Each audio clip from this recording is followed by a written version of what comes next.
নমস্কাৰ মই নৱজিত এটা ভাল খবৰ লৈছো টেটকাম ৰিক্ৰুটমেন্ট এক্সামৰ সন্দৰ্ভত আপোনালোকৰ যিখিনি সমস্যা আছিল এই সমস্যাবিলাক ইতিমধ্যে দূৰ কৰিবলৈ চেষ্টা কৰিছে শিক্ষা বিভাগে ইতিমধ্যে এখন নোটিছ জাৰি কৰিছে ইয়াত কোৱা হৈছে যে this is for information to all concern to connection with the ongoing recruitment process for fill up of 9717 post of postgraduate teacher and graduate teacher of both government and provincialized secondary school that yet number 1 dia hoise. The last date for filling online application is extended till the 20 November 2024 midnight. 20 November leke jeto homohima bidhi koi dia hoise jeto 15 November leke jeto asile আৰু 5 দিন বহাই দিয়া হল গটিকে এটা ভাল খবৰ যি হকলে এতিয়াও ৰিজাল্ট লাভ কৰা নাই বিএডৰ ৰিজাল্ট লাভ কৰা তেওঁলোকৰ কাৰণে এটা স্পেশাল চান্স যদি হে 20 তাৰিখৰ ভিতৰত যদি ৰিজাল্ট ঘোষণা কৰে তেতিয়াহলে ভাল কথা আপোনালোকে প্ৰেছাৰ দিয়ক ইউনিভাৰ্সিটিত যেটো প্ৰেছাৰ দিলে হয়তো আপোনালোকৰ ৰিজাল্ট ঘোষণা কৰি দিব পাৰে কাৰণ 20 নৱেম্বৰ লৈকে এতিয়াও আপোনাৰ ওচৰত সময় আছে আজি ভিডিঅ বনাই থকা লাগে যেটো 13 নৱেম্বৰ গটিকে 7 দিন সময় যেটো আপোনালোকে পাই গৈছে 7 দিনৰ ভিতৰত আপোনালোকে যদি হে ৰিজাল্টটো উলিয়াব পাৰে জোৰ কৰি হলো তেতিয়া হলে আপোনালোকে নিশ্চয় মানে এপ্লাই কৰিব পাৰিব নহলে তো এপ্লাই কৰিব নোৱাৰিব কাৰণ 4th সেমিষ্টাৰ যি সকলৰ আছে তেওঁলোকে এপ্লাই কৰিব যে নোৱাৰিব কাৰণ ইতিমধ্যে ইয়াত বিএ টো কম্পালসৰি কৰাৰ কাৰণে যেটো সমস্যাত পৰিছে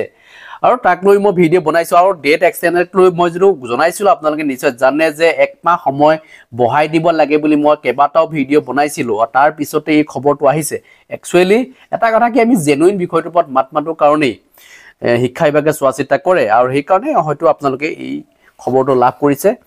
গটিকে আপোনালোকৰ ফালৰ পৰা যেটো বহুতেই জনাই আছিল গটিকে সেইখিনি সকলো যদি জোৰ দিয়ে নিশ্চয় যিকোনটা কামত সাকসেস হোৱাৰ সফলতা বেছি থাকে গটিকে মই সেই সম্পৰ্কে জনাম পৰৱৰ্তী পৰ্যায়ত আৰু ভিডিঅ আহিছে আৰু এই নোটিছৰ কি কৈছে মই উল্লেখ কৰিব বিচাৰিছো নাম্বাৰটো দিছে ইন পাৰচুৱেন্স অফ গভট অৰ্ডাৰ নাম্বাৰটো দিয়া হৈছে ডেট টু 2024 চনৰ মানে 12 নৱেম্বৰ তাৰিখে যেটো অৰ্ডাৰ ওলাইছিলে সেই অৰ্ডাৰটো ভিত্তিত কোৱা হৈছে the candidates having professional qualification of পাৰাংগত degree is allowed to apply for the post of graduate teacher Hindi only in addition to the existing B.Ed degree যি সকলৰ পাৰাংগত আছে তেওঁলোকে হিন্দী শিক্ষক পদৰ কাৰণে এপ্লাই কৰিব পাৰে পিজিটিৰ হিন্দী শিক্ষক পদৰ কাৰণে এপ্লাই কৰিব পাৰিব ইয়াত পিজিটি কথা উল্লেখ কৰিছে পোষ্ট গ্ৰেজুৱেট টিচাৰ হিন্দী গতিকে হে তেওঁলোকৰ কাৰণে এটা ভাল খবৰ যি সকলৰ পাৰাংগত আছে উইথ প্ৰফেশনাল ডিগ্ৰীটো আপোনালোকৰ বিএড লাগিব ইয়াত হেতু কথা উল্লেখ কৰিছে প্ৰফেশনাল ডিগ্ৰী বিএডৰ উপৰিও যদি কাৰোবাৰ যদি পাৰাংগত আছে তেতিয়া হলে আপোনালোকে হিন্দী শিক্ষক পদৰ কাৰণে এপ্লাই কৰিব পাৰিব সেই কথা ইয়াত উল্লেখ কৰিছে গতিকে এটা বহুত ভাল খবৰ কাৰণ সুধি আছিল যে পাৰাংগত থকা সকলক কিয় দিয়া নাই সেই সম্পৰ্কে মোক কমেন্টত সুধি আছিল বহুতে জনাইছিল সেই সম্পৰ্কত যে এটো হয়তো সোনকালে আহিব পাৰে এটো ভাল খবৰটো মই জনাইছিল তেখেলক গতিকে এটো আহি গল এটা ভাল খবৰ আপোনালোকৰ কাৰণে 3 নম্বৰটো ভাল খবৰ হৈছে যে the addition option for all fields in respect of the applicant who have successfully submitted online application will be open with effect from 22 November 2024 22 November তাৰিখৰ পৰা till 30 November 2024 midnight মানে 30 November তাৰিখলৈকে আপোনালোকৰ যদি কাৰোবাৰ গণ্ডগোল আছে এপ্লিকেশন কোডে কাৰোবাৰ ভুল হৈছিল নাম ভুল হৈছিল কাৰোবাৰ ধৰক কাৰোবাৰ দেউতাকৰ নাম ভুল আছিল বা এনেকুৱা কিছুমান ভুল হৈ গল ধৰক মানে ভুল কৰো বুলি কোৱা নাছিলে বাই চান্স ভুল হৈ যাব পাৰে কাৰোবাৰ তেনেকুৱা বহুতৰ ভুল হৈছে জনাইছিলে যে এডিশন অপশনটো আহিব নেকি গতিকে হেতু অপশনটো যেটো ইয়াত আহিছে গতিকে বহুত ভাল খবৰ আপোনালোকৰ কাৰণে আপোনালোকে এডিট কৰি বেলা আকৌ ৰিসাবমিট কৰি দিব পাৰিব কাৰণ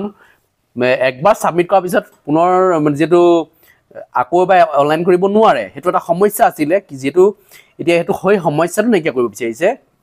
কিন্তু আপোনালোকে 22 নৱেম্বৰ তাৰিখৰ পৰা 30 নৱেম্বৰ তাৰিখলৈকে পাৰিব এতিয়া আপোনালোকে নোৱাৰিব কাৰবা ভুল হলো এতিয়া নোৱাৰিব 22 নৱেম্বৰ তাৰিখৰ পৰা 30 নৱেম্বৰ তাৰিখলৈকে এপ্লাই কৰিব পাৰিব আপোনালোক যিখিনি এডিশন কৰিব লগা আছিল এডিশনে কৰিব পাৰিব কিন্তু এপ্লাই কৰিব নোৱাৰিব এপ্লাই ডেটটো দিয়া আছে 20 নৱেম্বৰ তাৰিখলৈকে যদি 20 নৱেম্বৰ তাৰিখৰ ভিতৰত যদি কাৰবাৰ ভুল হয় তেতিয়া হলে 22 নৱেম্বৰ তাৰিখৰ পৰা